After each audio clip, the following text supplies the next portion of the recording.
नमस्कार साथियों, देखिए आज हम चर्चा करेंगे। एक छोटा सा टॉपिक है, बस बेसिक इसका हम परिभाषा समझाने का प्रयास कर रहे हैं। डिफरेंस जो है बताने जा रहे हैं केंद्रक, लंब केंद्र, परिकेंद्र और अंतः केंद्र, सेंट्रॉइड, ऑर्थो सेंटर, सरकम सेंटर और इन सेंटर में। ठीक है, ये बेसिक जो है ना बहुत जगह जब भी मिलता है तो सबसे पहले इसका परिभाषा ज़्यादातर को पता नहीं रहता है। अब केंद्रक है कि लंब केंद्र है, अब गुरुत्व केंद्र है कि परिकेंद्र है, या फिर अंतः केंद्र है कि लंब केंद्र है, डिफरेंस एक दूसरे के बीच जो है सो पता नहीं रहता है। तो हम क्या कर रहे हैं, अभी हम ये आपको जो है सो ये डिफरेंस बताने जा रहे हैं। ठीक है, ट्रायंगल ड्रॉ करके सबके बीच हम डिफरेंस एक एक करके बताते हैं। जैसे देखिए एक केंद्रक है, तो केंद्रक में क्या होता है, त्रिभुज सब में है, त्रिभुज सब में, डिफरेंस थोड़ा थोड़ा सब में है, वही डिफरेंस हम बताने जा रहे हैं। देखिए केंद्रक, केंद्रक क्या होता है कि त्रिभुज की जो है माध्यिकाएं एक दूसरे पर, माध्यिकाएं एक किसी पॉइंट पर आकर के मिलती है। ठीक है, अरे भाई ये माध्यिकाएं जिस पॉइंट पर आके मिलती है उसी को बोलते हैं केंद्रक। तो इसमें बस ये ध्यान रखना है कि ये क्या है, माध्यिका है, माध्यिका, ये माध्यिका है, मीडियन आकर के मिली है एक दूसरे पर। ठीक है, अब देखिए इसमें आते हैं, इसमें क्या होता है, तो इसमें जो है ये शीर्ष लंब होता है,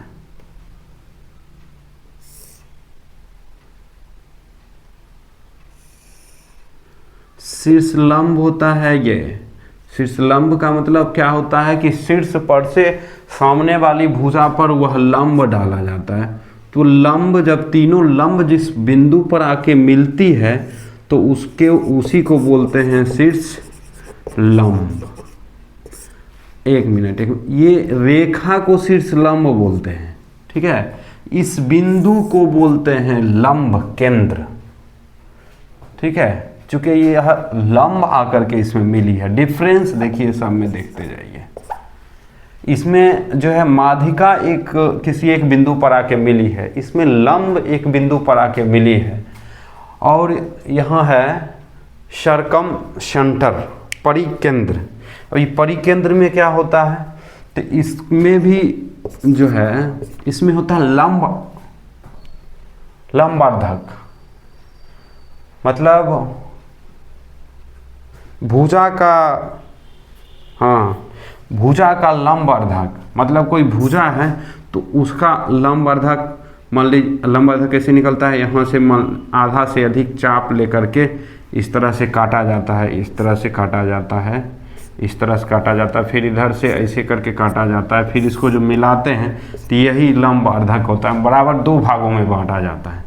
तो इसका जो है लंबार्धक, मान लीजिए ये लंबार्धक इस तरह से, इसका लंबार्धक ऐसे है, इसका लंबार्धक, इस भुजा का लंबार्धक इस टाइप का है, इस भुजा का लंबार्धक इस टाइप का है। तो यह जिस बिंदु पर आके तीनों मिलती है उसी को बोलते हैं परिकेंद्र।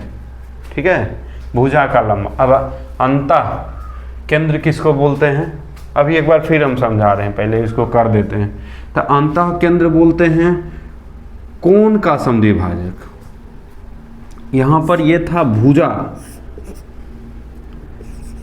भुजा का लंबार्धक, लंबार्धक लिखा है। चलिए अब यहाँ पर क्या होगा, तो इसमें कोण का समद्विभाजक, ये कोण का समद्विभाजक जो है कर रहे हैं, यहाँ भी कोण का समद्विभाजक कर रहे हैं, तो जिस बिंदु पर आकर के मिलती है उसी को बोलते हैं अंतः केंद्र। अब देखिए इसमें हम डिफरेंस क्या नज़र आ रहा है, तो ये केंद्रक वाले में माध्यिकाएं, 3 माध्यिकाएं किसी एक बिंदु पर मिलती है, इसलिए केंद्रक कहलाता है। इसमें शीर्ष लंब तीनों एक बिंदु पर आके मिलती है, इसलिए यह ऑर्थो सेंटर कहलाता है। यहाँ पर जो है भुजा का लंबवर्धक किसी एक बिंदु पर आके मिली है, इसलिए यह परिकेंद्र या सरकम सेंटर कहलाता है। और उसी तरह यहाँ पर, यहाँ जो है ये है कोण समद्विभाजक। कोण समद्विभाजक मतलब इस भुजा को 2 भागों में बांटते हुए एक रेखा गुजरी है जो किसी एक बिंदु पर आके मिली है, इसलिए इसको बोलते हैं अंतः केंद्र या फिर इन सेंटर। तो समझ में आ गया। माध्यिकाएं, अगर माध्यिका है तो माध्यिका अगर मिलेगी तो उसको हम केंद्रक बोलेंगे, लंबवर्धक मिलेगी तो लंब केंद्र बोलेंगे। अगर भुजा का लंबवर्धक आके मिलेगा, यहाँ था शीर्ष लंब, ये भुजा का लंबवर्धक आके मिलेगा तो उसको परिकेंद्र बोलेंगे। और कोण का समद्विभाजक आके अगर मिलती है तो उसको बोलते हैं अंतः केंद्र। चलिए यहीं पर रहने देते हैं। धन्यवाद।